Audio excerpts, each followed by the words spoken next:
초콜릿은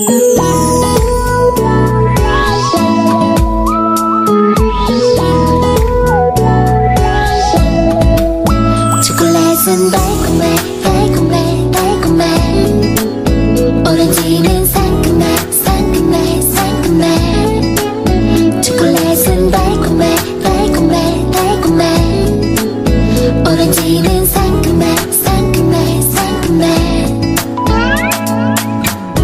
널 볼 수 있는 Good morning, YouTube world! Welcome back again to my YouTube channel! So, ako nga pala si Divine, ng Divineaholic, ng workaholic, pero hindi alcoholic! Sa mga beshi kong pagod na mag-curl ng kanilang pilik mata, like me! Yan, pagod na kaka-curl ng kanilang pilik mata. Pero may solusyon ako dyan, ipapakilala ko sa inyo. Dahil pagod na tayo, lalo na katulad ko, pagod na from work, pero tiis ganda muna tayo, ganon, tiis ganda. So, ito na siya, ipapakilala ko na sa inyo yung product. Tada! Eyelash lifting from ibcccndc. Nakabili po siya dito sa Taiwan, sa online.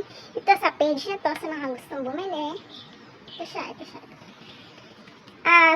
350 NT. Hindi ko alam kung magkano yung converted niya sa peso, and hindi ko din po alam kung magkano yung ganito sa Pilipinas. So, sa mga nasa Taiwan, tingnan nyo na lang po yung page na ito. Then, ito po ay i-unbox ko. Kakabili ko lang siya. Kita nyo, silda po siya. Yan. Para makita natin yung alaman. Ito siya, oh. Ang alaman niya. Gaganda na tayo, guys! I have an eyelash lifting. Eyelash lifting, yes. Hello. Seriously, what the fuck are you doing? Guys, unbox na po natin siya. Hindi na ako makapag-intay. Gamitin itong eyelash lifting.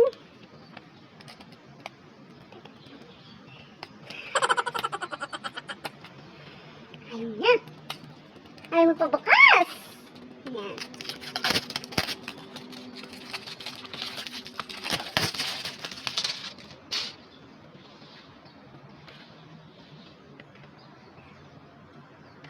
Ano ba ito? Ay, baliktad ba? Baliktad.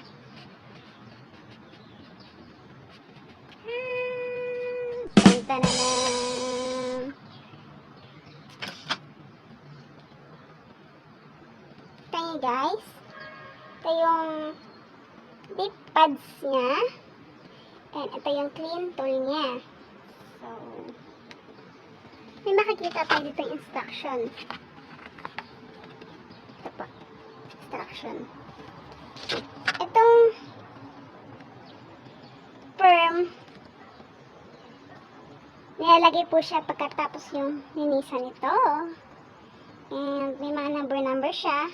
Sunod naman po yung fixation. Fixation pala. Sorry na. Ito yung number 3. Nutrition. Ah! My goodness! Oh my goodness, muntik na mabasag. Kakabili lang kita eh. Ba't mababasag? Ayan, pa-vlog kasi. Yan. Ito yung number 2. Number 3, ito yung nutrition. Number 4, cleanser. So, bukas natin yung lip pads natin.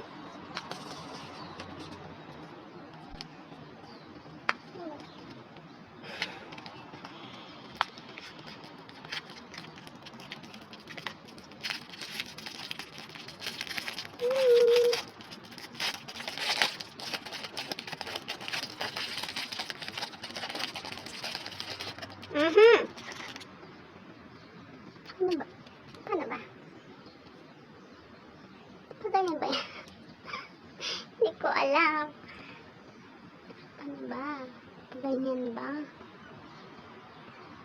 Ganyan? Hindi ko alam eh kung paano to. Ano ba nakalagay dito?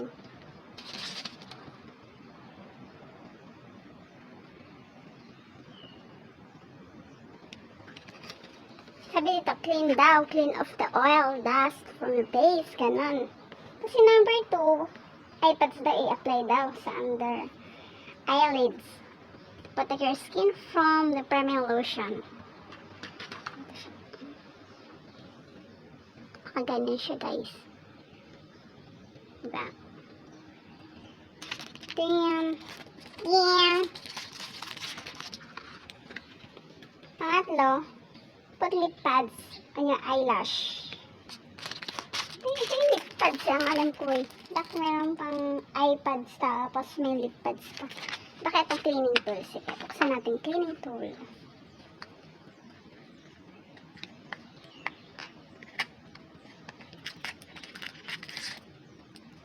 Hindi eh. Pang eyelip siya eh. Yung pang tool ng eyelip niya.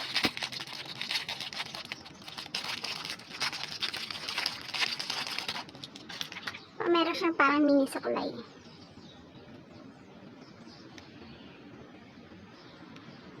Tingnan ba? Yung mini suklay siya sa inyong buhok. Sa inyong pilik mata. Yung ganon. Yung ganon. Hindi ko. Ito pang hawak to. Alam ko ginagamit to pagkakain ka ng ice cream eh. Mini ice cream. Ganon. Ba yan? Pagkain pa rin nasa isip. Char. Then, number 4 is the glue setting. Ito ba yung glue? Glue? Ito. Ayan, ito glue. Ito nakalagay.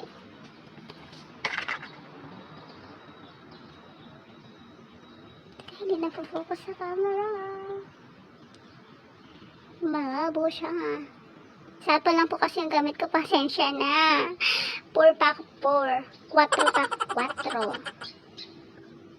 Yan. Ito yung lalagay dito. Ito muna. Ito. Ay, hindi pala. Ito yung ilalagay mo dito. Tapos yung glue para dumigit yung pilik mata. Then, number 5 is sperm lotion for about 8 to 12 minutes. Tapos yung number 6, fixing agent daw. Ito yun. Ito. Yung blue.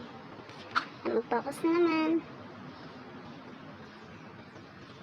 4 lang po guys. 4 lang. 4 lang. Tapos yung number 7.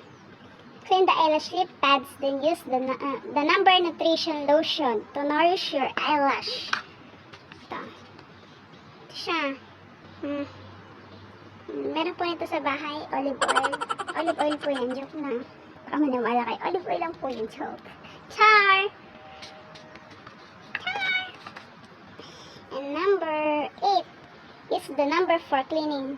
To clean up all the perm, residue. So, ito siya. Yan siya. Yan, nakita ko na sa inyo. Pero guys, para malaman nyo kung effective nga ba, ipapakita ko sa inyo paano i-apply. Ipapakita ko sa inyo yung mismo actual niya, kung worth it ba siyang gamitin. Para makita ko kung ano nga ba. Bagay ba sa akin? Effective nga ba sa akin? Hindi na ba ako? Tatapa ko na ba yung curl ko? Curl. Para yun. Yan. So, dako muna tayo sa tutorial.